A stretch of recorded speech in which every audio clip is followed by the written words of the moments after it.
আজকে শরীফ ওসমান হাদী, এই শরীফ ওসমান হাদী আজকে হয়ে উঠেছেন তরুণ প্রজন্মের বিদ্রোহী নেতা। আজকে শরীফ ওসমান হাদী হয়ে উঠেছেন এই তরুণ প্রজন্মের বিপ্লবী নেতা। আজকে যে শাহবাগে দাঁড়িয়ে তিনি বিদ্রোহী কবিতাটি পাঠ করেছিলেন, আজকে সেই শাহবাগ লক্ষ হাদীর সমাগমে সমাহিত হয়েছে। আজকে সমবেত হয়েছে লক্ষ হাদী। আজকে হাদীকে কিছুক্ষণ আগেই কিন্তু বিদ্রোহী কবি কাজী নজরুল ইসলামের কবরের পাশেই তাকে শায়িত করা হয়েছে।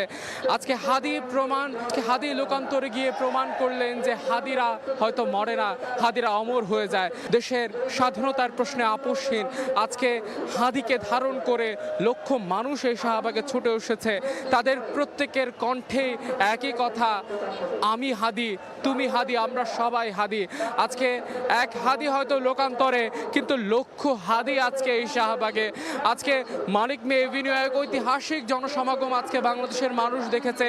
আজকে হাদীকে শেষ শ্রদ্ধা জানাতে, আজকে হাদীকে বিদায় জানাতে আজকে সারা বাংলাদেশের মানুষ বিভিন্ন এলাকা থেকে তারা ছুটে এসেছেন হাদীকে শেষবারের মতো শ্রদ্ধা জানাতে। আজকে হাদীর এই মৃত্যু, হাদীর এই প্রস্থানের এই ক্ষণটি প্রমাণ করে দিল যে আজকে দেশের প্রশ্নে গোটা বাঙালি ঐক্যবদ্ধ।